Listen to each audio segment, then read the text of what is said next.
My manipulative girlfriend has been using my money to take her affair partner and his mother on holidays abroad. My girlfriend has been cheating on me with her ex. I cannot forgive her.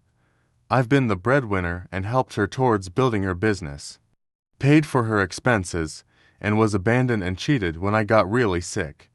In return, she hates my rescue cats because she got into her head that she wanted to move her family, mother/siblings in, but never brought this up before. I am 36, have dated F. 37 for 3 years. I wasn't perfect, but my perception is that we have had an overall positive relationship. Until a year ago when I caught her cheating. I'm financially independent and have been a careful planner in terms of my finances. I'll be completely debt-free soon. I had a hard time forgiving her, but she did everything to regain my trust, and we had a somewhat smooth run for about 8 months. She asked me to help her start a business, which I did in part. I wrote the plan according to her idea, coached her through getting her permits and all other steps. She didn't follow through. First it was that she didn't have time. Then it was that she was anxious, because getting it off the ground wouldn't be immediate. So, in other words, I created a business for her where I would be her main client. This sounded like a happy medium, since she wanted me to appoint her as my partner. And that's unthinkable. For background, I went to college, and while being an average student, I did work hard.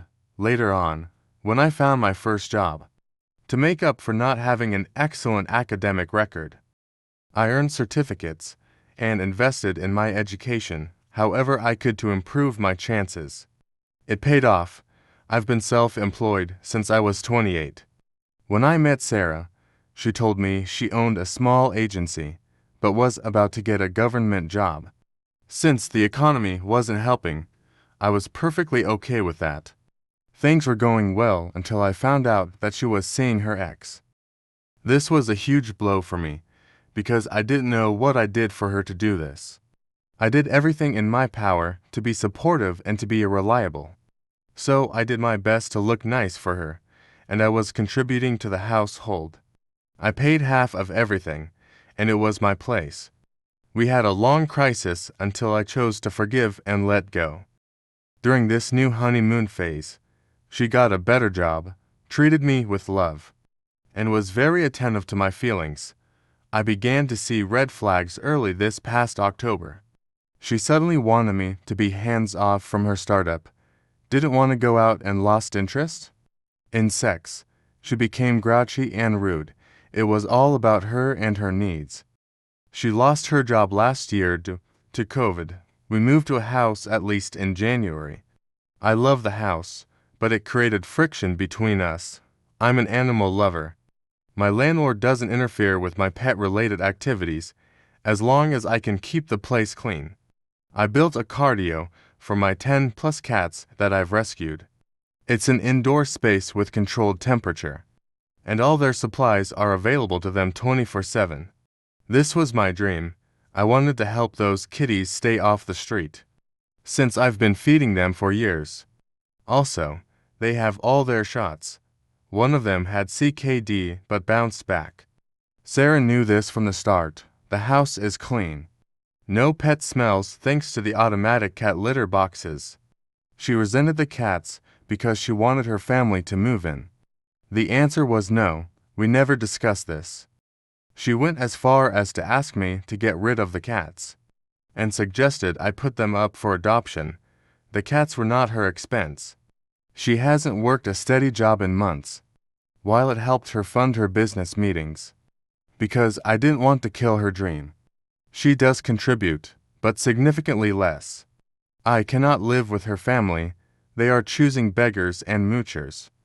The pattern is that her siblings and herself break off their relationships. As soon as babies are born, I realized this too late. Sarah says her ex went crazy after she gave birth. Her brother tricked his ex into moving with her parents, while he found a home for them and the baby. He never found a house, but knocked her up a second time, so her parents banned him from stepping into their home. The youngest brother hightailed his wife when she had her second baby. All her siblings and her mom lived together. Her reason for wanting them to move in was that we had 3 spare bedrooms, plus a very large family room, and that it would be great if they saved on rent. So I guess there was no intention to contribute. Long story short, I got really sick by the end of October. I never got so much as a kind gesture from her. I cried due to body aches, and she just stayed away. Her excuse is that I could be contagious. It wasn't COVID. She never asked me if she could get me anything to eat, and hardly ever came to check on me. I spent a lonely Thanksgiving while still recovering. Because she left to be with her family, my loved ones aren't near because I left everything for her. At some point, we talked about marriage. I recently found out she is back with her side guy. I was gonna hire a pie, but it's not worth it. I already know what I need to know. I got a hold of her phone and found about 3 weeks worth of texts. They are definitely having sex. I've held this inside of me because at first, I was in too much pain to confront her. I don't wish it on anybody. We are hardly on speaking terms. And she hasn't even bothered to ask me what's wrong. I didn't find anything on her boyfriend's social media, Mike. I did find more than I needed to know from his mother's profile. She has been active in their lives since at least last summer, and has been lying to me. This hits close to home. While she's been lying to me about going to job interviews, without any luck, I've been partially financing her lifestyle.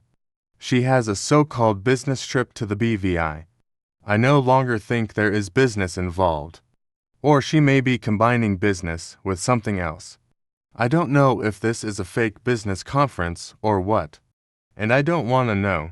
I did see Mike's mother's social media, and she vaguely mentions a trip abroad. I'm leaving her. First, because of the pain she's causing me. And second, because she's a liar. I need advice to see if there's anything I'm leaving out from my to-do list. As I'll be disconnecting from her, I'm not granting her the luxury of knowing that. I'm pulling the rug in advance. I already talked to the landlord. As I'll be leaving the house slightly earlier, I'll be using Sarah's trip to uproot myself. I already hired a company that specializes in pet transport. Since I'm concerned about flying pets in cargo, I have all their health certificates in order, so they will be coming to pick my kittens up by 9 a.m. Sarah's flight leaves much earlier, so she needs to be out by 6 a.m. I'm moving closer to my family, and I've already made arrangements to board my pets. Until a new cardio is built for them, my brother will take care of it. I will be living on my own property. I've arranged for the movers to come the same day in the afternoon. That way I'll have time to pack and separate my stuff from hers. I'll have all her personal items shipped to her mother's house, because I don't want any personal interaction. All business efforts have been canceled. I've made sure she gets no access to my clients, and deleted the business plan, etc. I need to change all my passwords and all the pins on all my cards. And the Visa I've allowed her to use for emergencies, because she might be able to draw from it. I also need to drain the bank account I let her use for business expenses and close it. I think it's best if I do it while she's flying, to keep her from using them. I don't know if I'm leaving anything out. I will leave immediately to avoid any surprises. Her family coming to confront me. She can now move in with her BF if she wants. I think he lives with his parents, but she will no longer be my problem. Any suggestions? I'd hate to leave any loose ends.